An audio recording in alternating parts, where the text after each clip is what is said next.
Enzyme हैं क्या, किस तरह काम करते हैं, कैरेक्टरिस्टिक क्या है, मोड ऑफ एक्शन, और फिर उसके बाद factor affecting on enzyme activity.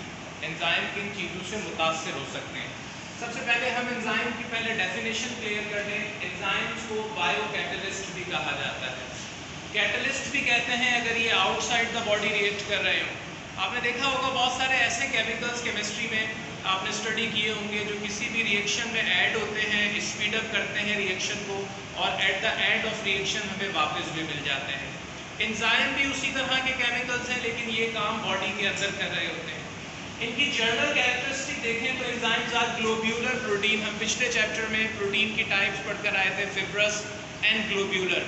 ये ग्लोब्यूलर स्ट्रक्चर है, टर्शरी भी हो सकते हैं और क्वाटनरी भी हो सकते हैं। हमने यहाँ एक जनरल स्ट्रक्चर बनाया है इसका। एंजाइम बज़ाहिर देखें एक पर्टिकुलर ग्लोब्यूलर शेप है, जहाँ रिएक्शन प्रोसीड होता है, उसको एक्टिव साइड ऑफ एंजाइम कहा जाता है। जो चीज़ एंजाइम से रिएक्ट करती है, केमिस्ट्री में आप उसे रिएक्टेंट कहते थे, यहाँ सबस्ट्रेट कहा जाएगा।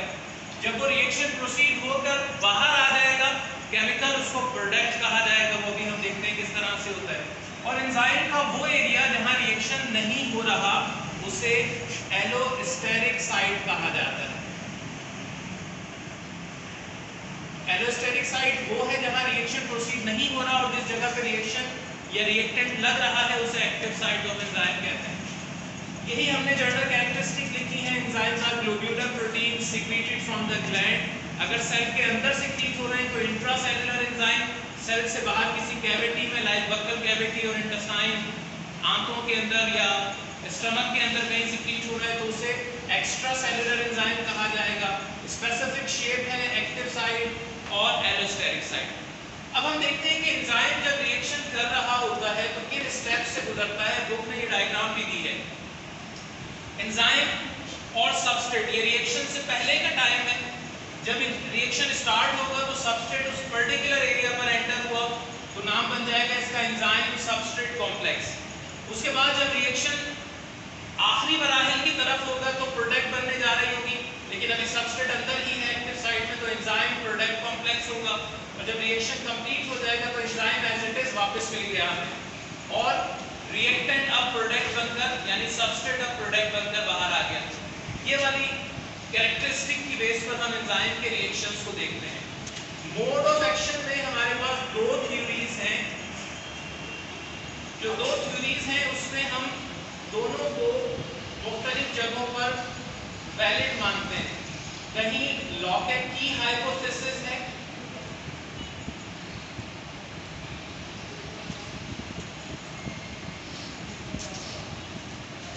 और कहीं इंड्यूस फिट मॉडल है। दोनों थ्योरीज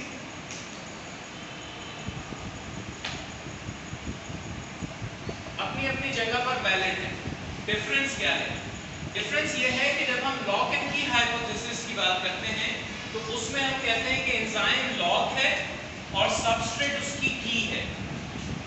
जब रिएक्शन प्रोसीड होने जाता है तो जो सबस्ट्रेट एंजाइम की कॉम्प्लीमेंट्री शेप के साथ मैच होता है वही जाकर रिएक्ट करता है। आपने देखा घर में अगर बहुत सारे कमरों के ताले हैं और उसमें बहुत सारी एक साथ चाबियां आपने रखी हुई हैं और जब आप किसी ताले में एंटर करते हैं और वो उस ताले की चाबी ना हो तो वो एंटर ही नहीं होती। और सम टाइम ऐसा होता है कुछ मैच होती हुई कीज एंटर तो हो जाती है लेकिन ताला नहीं खुलता।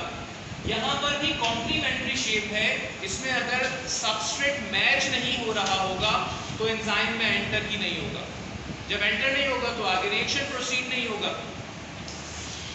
तो इस वे में हम ये देखते हैं कि एंजाइम फ्लेक्सिबल नहीं है, एंजाइम रिजिड है, सख्त है, वो अपनी शेप चेंज नहीं करता। अगर सबस्ट्रेट उससे मैच हो रहा होता है तो वो एंटर हो जाता है, अगर मैच नहीं होता तो वो एंटर नहीं होने देगा। लेकिन यहाँ हम देखते हैं इंड्यूस फिट मॉडल में एंजाइम किसी हद तक हमें फ्लेक्सिबल मिलता है। जैसे सपोज कि मैं ये एक शेप बना रहा हूँ और सबस्ट्रेट मेरे पास ये है। अब बज़ाहिर तो शेप में मैच नहीं हो रही है ना, लेकिन जैसे ही सबस्ट्रेट इसके करीब आता है एंजाइम फ्लेक्सिबल होने पर किसी हद तक अपनी शेप को मैच कर देता है। फिर रिएक्शन प्रोसीड होता है, जब कंप्लीट हो जाता है रिएक्शन तो उसमें एंजाइम वापस अपनी पुरानी शेप के साथ और प्रोडक्ट को बाहर निकाल देता है। जहां एंजाइम थोड़ा वो फ्लेक्सिबल हो, इस तरह की थ्योरी हमें इंड्यूस फिट मॉडल, साइंटिस्ट का नेम लिखा है बुक में, किस टाइम पर इसने ये थ्योरी दी थी, क्या नाम लिखा है इसका? कॉशलैंड ने एयर क्या है इसका? 1959 में कॉशलैंड ने ये वाली थ्योरी हमें दी और डिफरेंट एंजाइम्स पर फीड करके एक्सपेरिमेंट करके ये नतीजा निकाल कर उसने ये थ्योरी दी थी और एक्सेप्टेबल है। ये वाली थ्योरी किसने दी? ये फिशर की थ्योरी है, इसका ईयर भी लिखा होगा 1890 मीन कि ये ओल्डेस्ट थ्योरी है 1800 सेंचुरी की और ये 19 की है। दोनों थ्योरीज एक्सेप्टेबल है, एंजाइम दोनों तरीकों से वर्क करता है।